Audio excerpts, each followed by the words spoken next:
let's make a sound. Smack that ball, spin it around. Courts alive, the vibe is real. Pickleball life is the ultimate deal. Balls deep, we go, no holding back. On the court or in the chat. I'll do the intro. Sure. Balls deep. Welcome back to another episode of the Balls Deep podcast, brought to you by people that love pickleball and donating to charity. I'm Camille Zilvetti. I'm Ava Ignatowicz. And what are we talking about today, Ava? Today we will be talking about the dark truths of pro pickleball. Dun, dun, dun. Where are we now?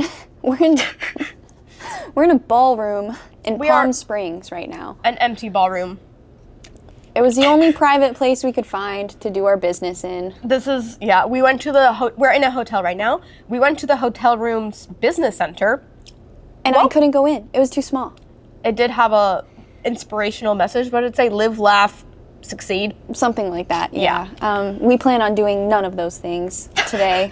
We plan on complaining. Yeah, this is a complaining episode. We've been spreading too much positivity lately. About our awesome job that everyone wants. No, but there is, with everything that's amazing, there are some negatives and some darkness. Dark truths of pro pickleball. So today we're going to be highlighting a few things where, you know how social media has a lot of highlight reels? We're going to share a few of the low light portions of the job. That being said, we're very grateful to be playing pickleball full time, and this is super fun. But there are things that we're like, damn, I wish somebody could change this. So disclaimer, obviously, we love playing pro pickleball. Yeah. We're so grateful. Every tournament is fun. There's nothing we'd rather be doing than sitting in competing. A ballroom. Nowhere I'd rather be. No, but I mean, we're in the most beautiful place in the country right now. This venue is stunning. Like not the ballroom that we're in, but the Palm Springs PPA venue.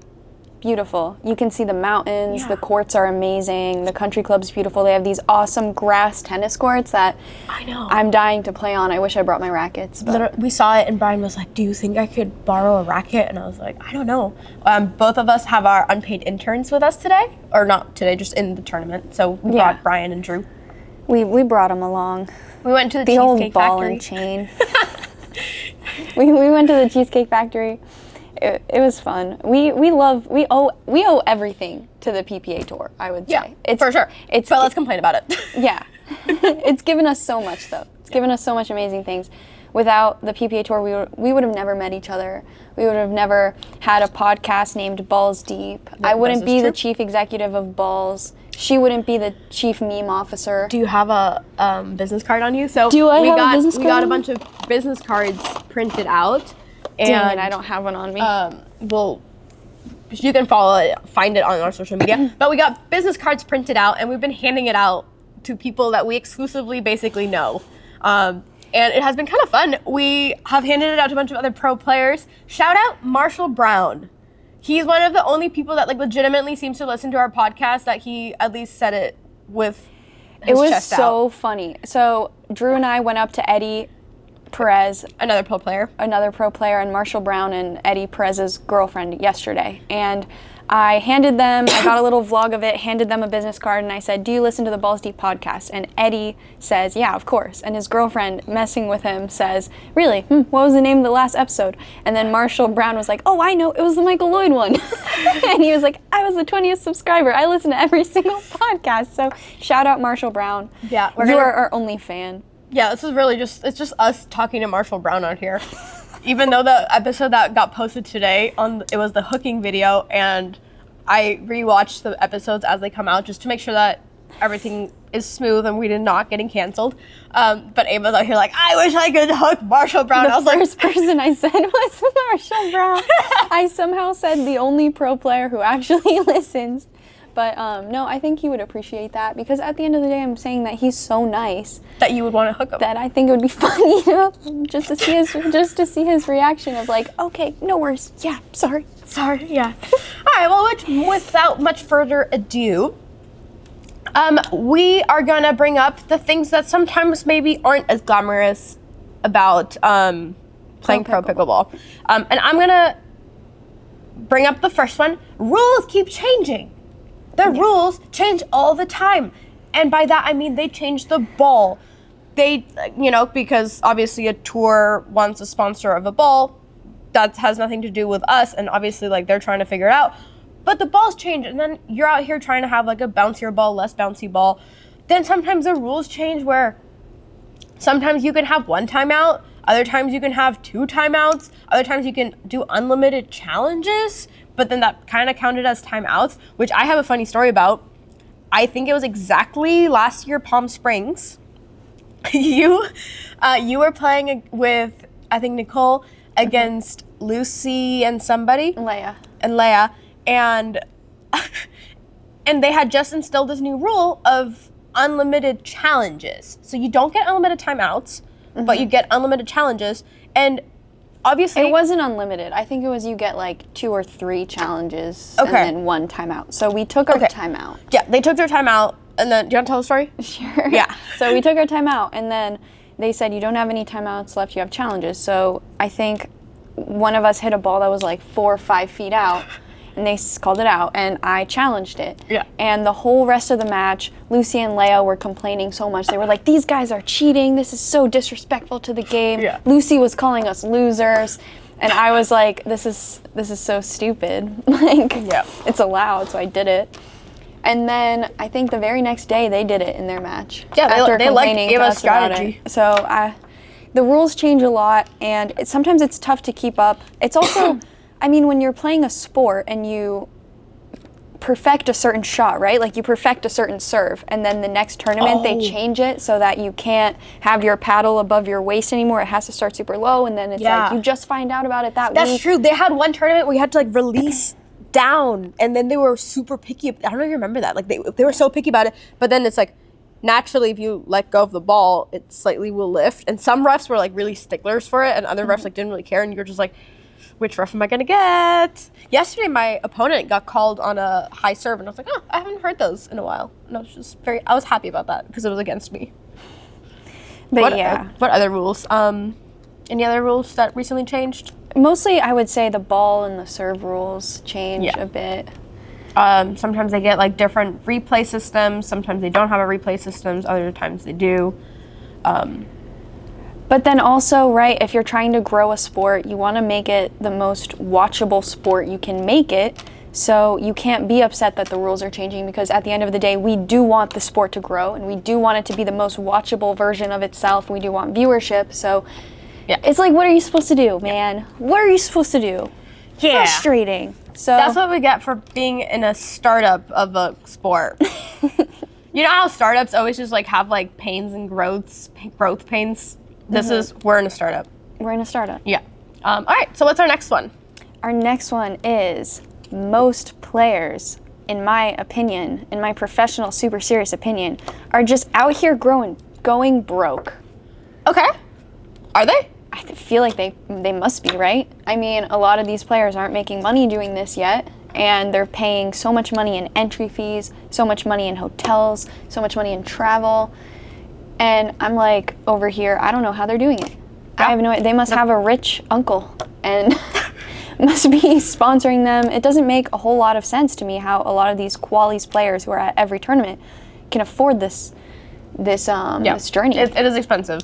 It's even expensive for us. Yeah. Let's run down the numbers of how much much to pay entry fees. How much we're spending for this tournament. For the flights, Palm Springs is a pretty tiny airport. I booked my flights in advance, but I want to say I booked round trip. They were $380, which is $380. And then the hotel room, I want to say it was $140 per night. So $140 per night, which obviously you could make it cheaper. Some girls are staying with a bunch of other girls at this hotel. So if 140 divided by 4, it's obviously a lot less. But it adds up. Yeah, it really adds up. It adds up. Yeah. All right, next one. Next one, we could talk a little bit about how losing every single week does some damage to your self-esteem, man. Yeah. It's not easy out here. I cried yesterday after my singles match. I cried. I went out there and I trained. So I don't train very much. not that I don't train, but I'm listening. I don't have a ton of time every week to train because I am a college student at the University of Miami. I'm a full-time student, and it's not super easy for me to train hours every day like everyone else is, and I'm just stressed. I do full-time. It feels like full-time, feels like 99% of my time goes to content creation also. So I feel so stretched for time.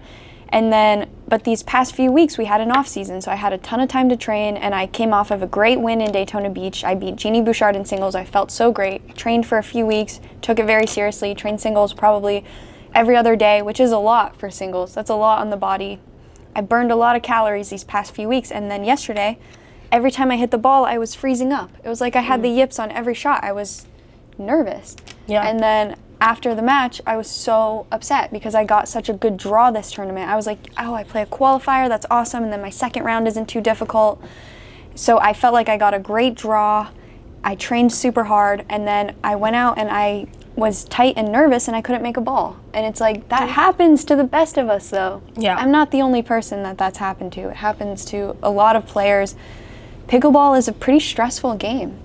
It is kind of stressful. It's stressful. It's stressful when you train, you travel, you go somewhere, and then it's just, you get 20 minutes to play well. And you're like, oh, everything I've been working for is just for this 20 minutes, and if I mess it up, I'm done for the day. And not only that, at a lot of these tournaments, like if you want to play your best, in my opinion, I used to play high-level tennis. We would warm up for a good 45 minutes. Sorry, can I before every flex on single your match. tennis skills real quick? Sure. Ava played D1 tennis, so not high level. Like, she's like a really, really good tennis player. Just I'm a bringing good it up. all-around athlete also. I Yeah. like to think that I definitely could have also played D1 basketball if it weren't for the injury. Probably Yeah, could the have- injury. It's always about the injury. If it weren't for the injury and the being born 5'5", I think I could have definitely gone 5'4". D1 in basketball. My driver's license says 5'5". No, but yeah, so in tennis, we used to warm up for at least 45 minutes. Yeah. We would play points, we would warm up everything. When we're professional players at the highest level of the game, we come to these tournaments and it's tough to get a warm-up court for more than 15 minutes. It's really tough. It's really difficult. To the point where in my rec games, when I'm at home practicing, I try to get a short warm-up in. Like, I'm like, okay, I don't get a lot of time usually, so I'm just gonna do like a very quick warm-up and then call it a day, because in the actual tournaments, it's not that I'm getting to hit 100 of every single shot. Oh, yesterday I got a really good warm-up in. Yesterday, honestly, I think this is a very venue-dependent thing. Yeah. Of some venues just have more courts. And then also maybe a... Sign up dependent, like if more amateurs sign up for a tournament. Well, now they changed it to Tuesdays for the first round. That should make it better. Yeah. But yesterday it was not better. It was tough to find a warm-up court. Honestly, yesterday I did not struggle. The day before I struggled. Like, You also played earlier than me. Oh, that's true. Oh, yeah. Yeah. I had an earlier round. Yeah. Similar to, I was kind of stressed before coming to this tournament. I was like, oh, there's like so many new people, and I'm just like, I was like, I don't know. What if I don't know anybody anymore? Because they just signed like a bunch of new players. And I was like telling Brian, I was like, man, what am I doing? Like, do I really want to do this? And he was like, you'll be fine, you'll be fine. Brian's the best, like, at just like keeping me, like, he's calm. like, he's just like, no, you want this, like, it's okay, like, let this feeling pass. And yesterday, I had such a fun day. Like, I got home, and I was like, this was the best day ever. Like, I loved it.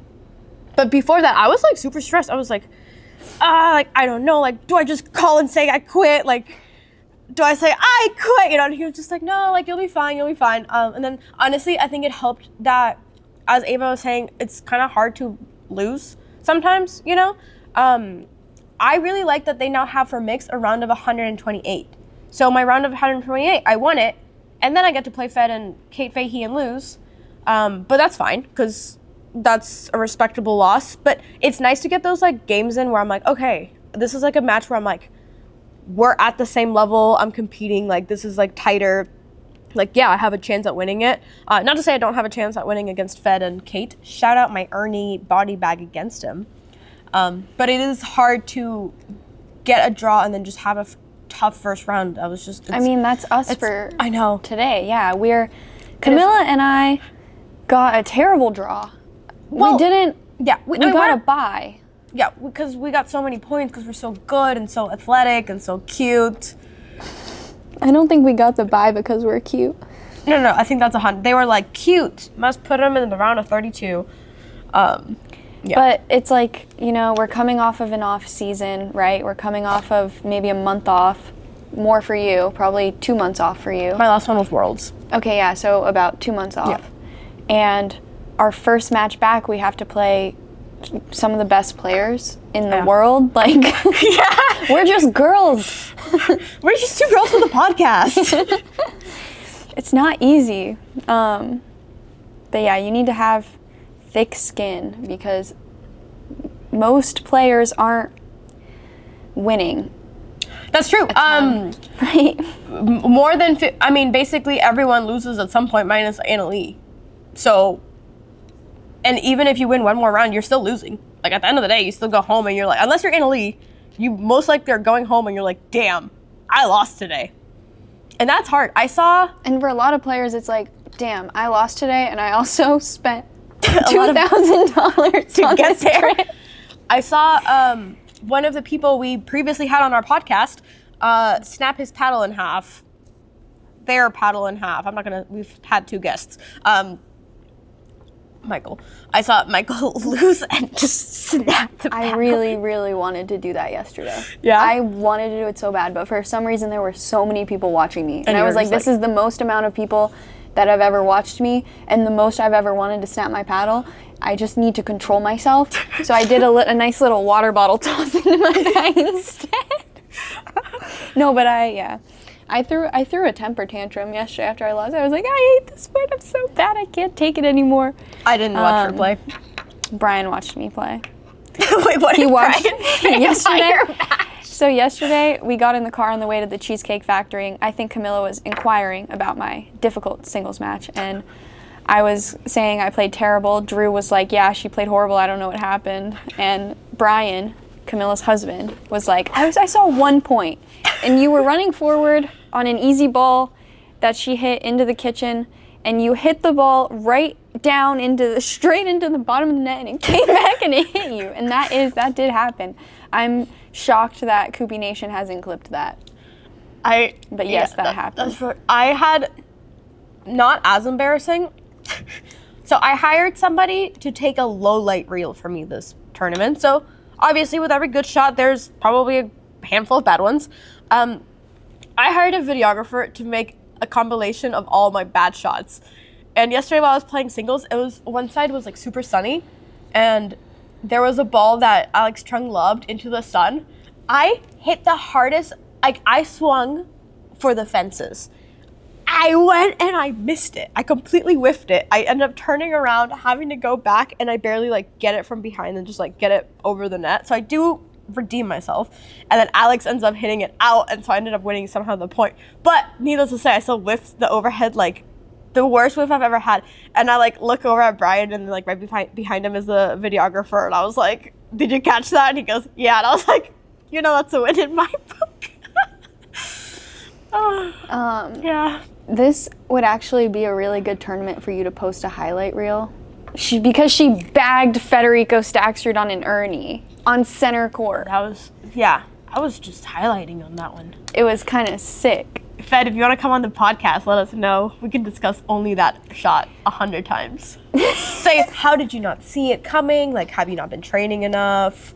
Am I too fast? Am I too fast? Am I too strong? Do I need to slow down? I did watch back the match, and I need to do a better job at bending my knees when I dink. I did not miss a dink, but I hinge down from the hips. It's I bend down instead of squat down, Yeah, I do that a lot when I'm tired. I did get a lot of steps in yesterday. Yeah, so. How many steps did you get in yesterday? 27,000. That brings us to the next point of the dark truth about pro pickleball. Sometimes you get a ridiculous amount of steps in, and it's too long of a day, and you're just a girl who needs her sleep, and then you can't sleep because you're so excited about your match the next day. Actually, this is a really good time. We have actually an exciting announcement. I don't know if we're bringing it up already in the one with the podcast right before this or when we're bringing this up, but we actually got a title sponsor, as you guys have noticed. We said that this podcast is brought to you by people that love pickleball and donating to charity. We're going to have a lot of fun information coming out regarding that soon, every episode, hopefully.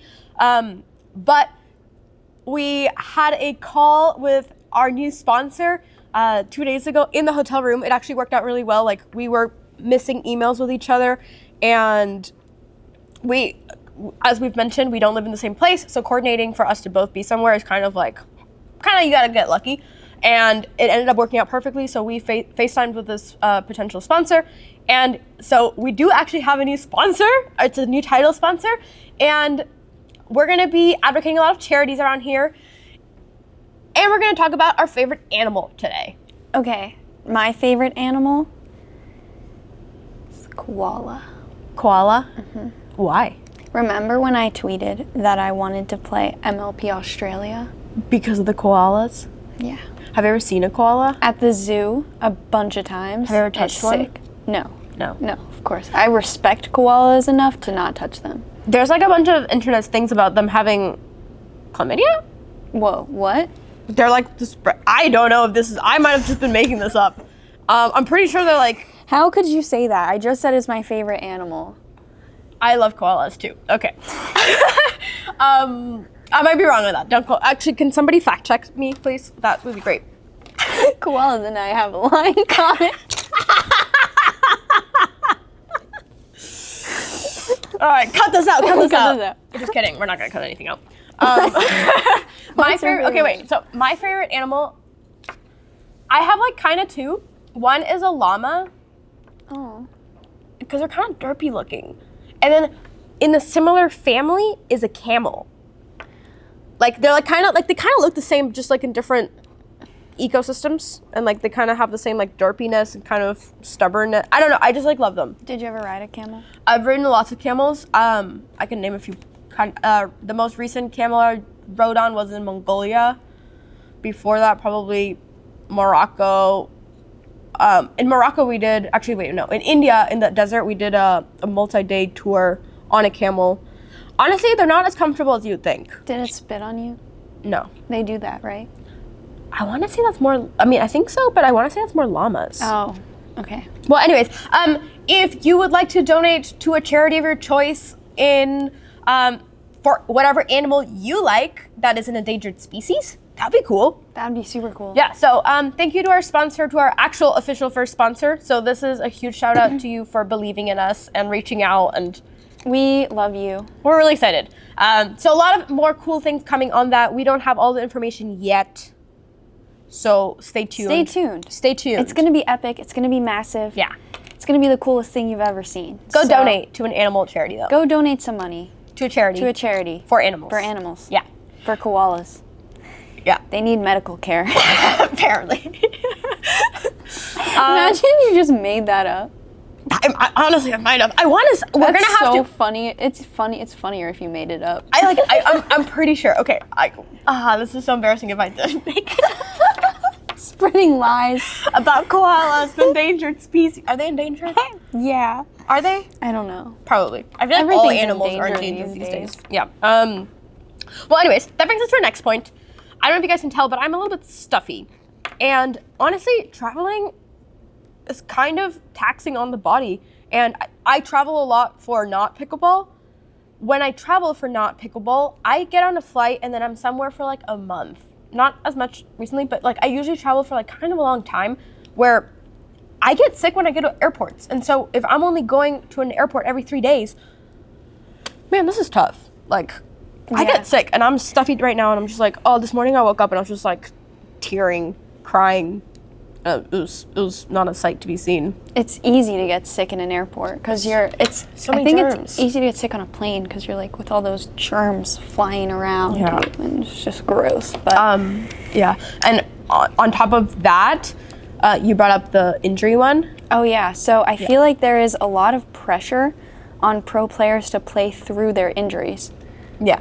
I feel like it's kind of like this overwhelming pressure that no one talks about.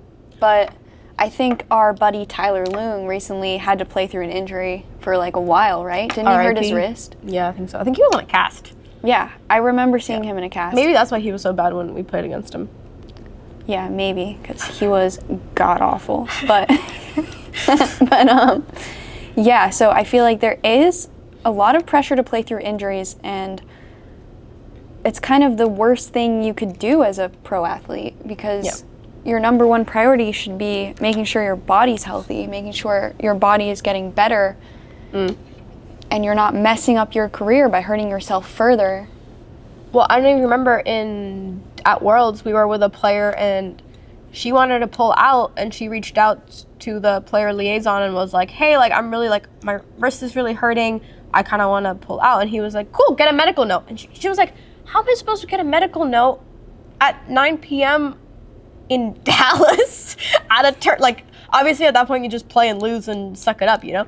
But that's kind of tough. Like, it's tough. That's pretty tough. Yeah, but then again, like, that needs to be in place, right? Yeah, like, that's something that needs to be in place, because if not, people would just be pulling out for no reason. If they get a bad draw or whatever, they would just say, oh, I'm feeling sick, and not go. So, well, I think it's slightly unfair because there's other players, I'm not going to name who, but they have kind of a doctor on speed dial, and then they get out of any event that they don't want to show up to with a medical note, but then the people that don't have a doctor on speed dial don't. So if you're a doctor and want to give, I'm just kidding. I guess it's got to be similar to a regular job, right? Like, at regular jobs, like, if you're sick, do you need I'm a doctor's sure you note? need to provide a doctor's note. Not right? everywhere. I'm pretty sure most jobs you can just say, I have a fever. You don't have to say. So regular jobs give you sick days, right? We don't have sick days. So they give you a certain amount of days to be like, hey, I'm sick. And then that's like your sick day time. Yeah, and I want to say most jobs, like, unless you're, like, out from the job for more than 3 days, you don't need a note,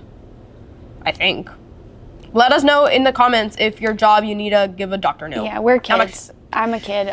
We've never had a corporate America job, but I would love one. A corporate, you wouldn't last a week. I would love one. Imagine me with a little briefcase. Me in a briefcase, showing up to work. Everyone in the comments are going to be like, you're out of touch. No one uses briefcases. Why are you romanticizing corporate America? But imagine me, right, in a little suit and tie We with did a look briefcase, really cute in our suits. showing up to work. Excuse me, secretary, how many meetings are on my schedule today? Can you pencil in a meeting with John from HR? That actually, okay, this reminds me, when I went to a Christmas party recently, and we showed up, this was like with a pickleball friend, but they're a bit older, and so they were hosting like a real adult event, and all the people that were there were in like suits and ties, and I was like there in like an ugly Christmas sweater with a Santa peeing out of a chimney, because it was Christmas themed, and they put no attire, and everyone was in a suit and tie besides for me, and I was just like, oh, this is so embarrassing. And the people were polite, you know, like, oh, like, what do you do? And then my husband, Brian, was like, oh, she plays professional pickleball. The lady looked at me and was like, oh, do you make money? I kid you not, she said that. And I was like... You were like, no. I was just like, I mean, I don't even know, like, how do you even answer that? I was just like, oh, ha, ha, ha. And then Brian was like, no, she does. And then she was like, okay, weird. Let me turn to Brian. And then she asked Brian, was like, what do you do? Assuming that, like, Brian does something that's better, you know?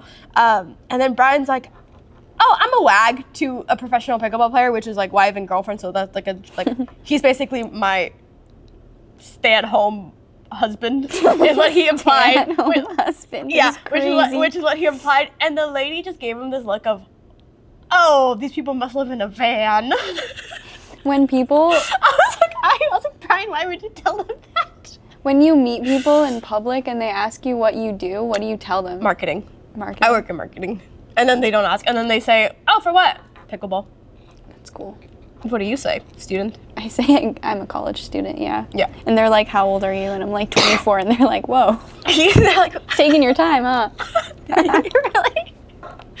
Yeah, but that was the first time when someone was just like, oh, do you make... Like, she literally said, do you make money? I was just like... What a wild question. Like that. Do you make money is crazy. And like she like meant it. She was just inquiring, but I was like, that is a crazy question. Kind of rude. She like did. She was just You curious. should have I been think, like, what do you do? You're a real estate agent? Do you make money in Yeah, this but, like, economy? with these interest rates on the house economy.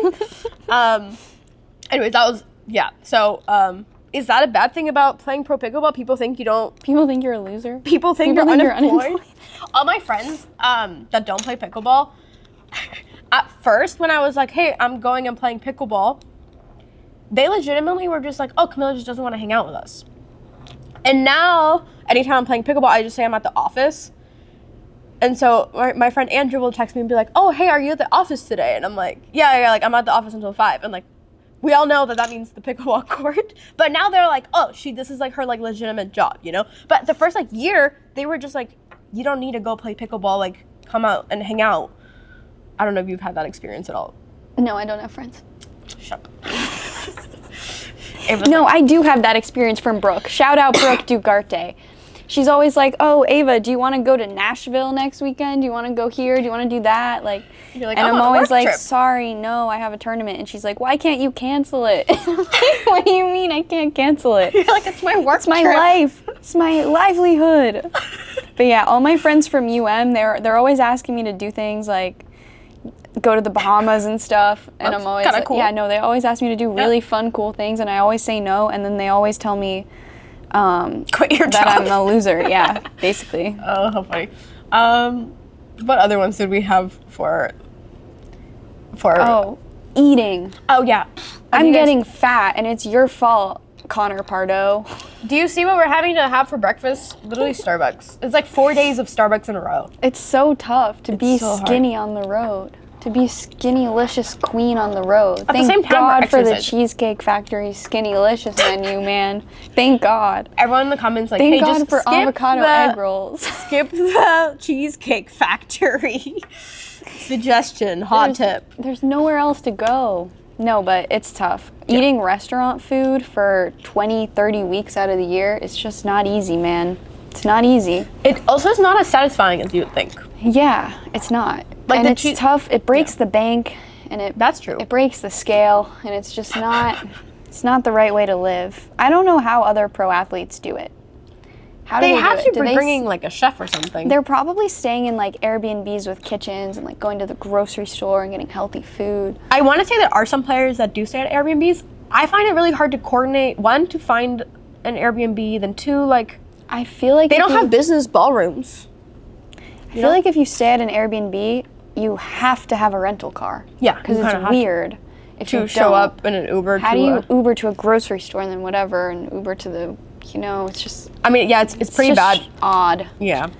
I'm not a big Airbnb person either, because I'm like, either. you never know what you're getting. You really never The know. pictures lie. Yeah. They catfish their homes. Yeah, Also, it's usually more expensive. it really is. Okay, this is actually a big conundrum in the travel world. I'm curious on everyone's thoughts in the comments. How do you split if you are in an Airbnb with 3 people, 2 of them are a couple, and then there's 1? Do you split it 50-50 by room? Okay. Or do you split it in thirds where each person pays a third, so it's, per person, given that 2 of the people are splitting a bathroom and then 1 person gets their own bathroom and their own bed. Curious on everyone's thoughts. I've put like a lot of thought into this. I think that the right solution is 40% and then 60%. That's like my, like, because I've been on both ends. Like, I've been like the single person with a couple, and I'm like, oh, this is kind of unfair that I have to split the whole room. And then I've been a couple with like a single person where I'm like, oh, this is unfair because a hotel room would just be cheaper for us. You know, like we're kind of helping subsidize this person. So I think 60%, 40% is like what I have found is like the most always fair, where I'm like, okay, if I'm in either side, I don't know, what do you think? I have never put any thought into this ever. This is the first time this has come into my awareness. So I'm thinking about that time where we stayed in an Airbnb with Lingwei, Grayson, Hannah, right? Yeah, and then the 2 of us? And then the 2 of us? Yeah. Was that everyone there? I think so. I think everybody paid their share. So it was split into, Like per person. but we also shared a room. Did we? No, I think we could have, because there were bunk beds, so Ava and I were going to split the bunk bed, but then I think one person maybe pulled out last minute. Yeah. And then we had an extra room, so we didn't split the room. But we did have bunk beds. We didn't sleep on the bunk beds together? I don't think so. When have we slept on bunk? We've slept on bunk beds together before. Honestly, probably. I've slept in a lot of bunk beds. I love hostels, so. Have you ever stayed in a hostel? No, I don't really travel outside of the country very much. I'm very, very scared of planes. What if we got, So what if not we the started job getting hostels at tournaments? I've never stayed in a U.S. hostel. I stay in hostels all over the world. Just American hostels aren't known for their glamour. Should we do that next time? Maybe. New business idea? No, they do exist, and it's mainly Europeans, I believe, that go there, or other people. Anyways. That's kind of sus. It is kind of sus. Anyways, anything else that's hard about being on the pro pickleball tour? Let me check my list. Wait, you wait right there. Oh, friendships can be fake. They can, low key. That's true. I mean, think about it. Think about it this way. Obviously, Camilla and I don't have any fake friendships because it's impossible not to like us, and everyone is super genuine and genuinely loves us so much because we're so amazing and so great. However, at the higher levels, not that we're not a higher level, don't say that. At the higher levels, right, you're competing and dropping and whatever your friends, it seems, from my perspective. I mean, look at it this way, right? So, I'm assuming that, and this is a weird example because obviously she's number one, but like Annalie and Catherine were friends, and then like she had to drop her friend. Like it just seems kind of. Unless they weren't actually friends. But how could you not be friends with someone after playing with them every week for years? Yeah, you have to be friends with them, I think. I don't know. It seems kind of like there's a vibe of fakeness there, and also just like being in the pro lounge, listening to people talk about their peers occasionally. There's some fakeness there. That's true. But I think that's like, I made a TikTok about how pickleball is basically just being in a big it's like a high school where yeah. everyone hates each other and everyone's competing against each other, but also they're your only social outlet at the same time. They're your friends and your enemies. Yeah, everyone is frenemies. Yeah. Except us, obviously, because we're cool and we genuinely love everyone, and everyone genuinely loves us, except Tyler Loong. Yeah. But other than that, besides for Tyler Loong, we love everybody. Yeah. Besides for our buddy Tyler Loong, our milk dud buddy Tyler Loong, we love everybody. But yeah. Oh, let me check my list again. Is there anything else you want to go over on the list? Oh, your identity becomes your ranking. Oh, that's a good one. So, yeah. I am bad about this. Like yesterday, for example. Like I'm a fully grown adult. I shouldn't be crying when I lose a match. That's embarrassing and that's weird. But when you're playing pickleball, I feel like your results kind of become your validation for your self-esteem a little bit, you know? Yeah.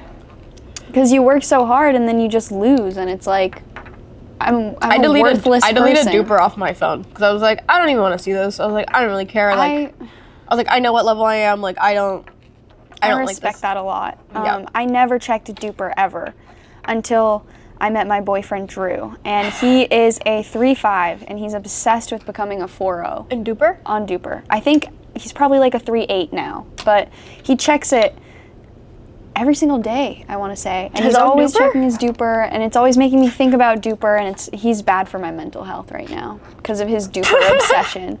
So I feel like the pro players are less obsessed with Duper. The amateur players, I didn't know you guys were so obsessed with Duper.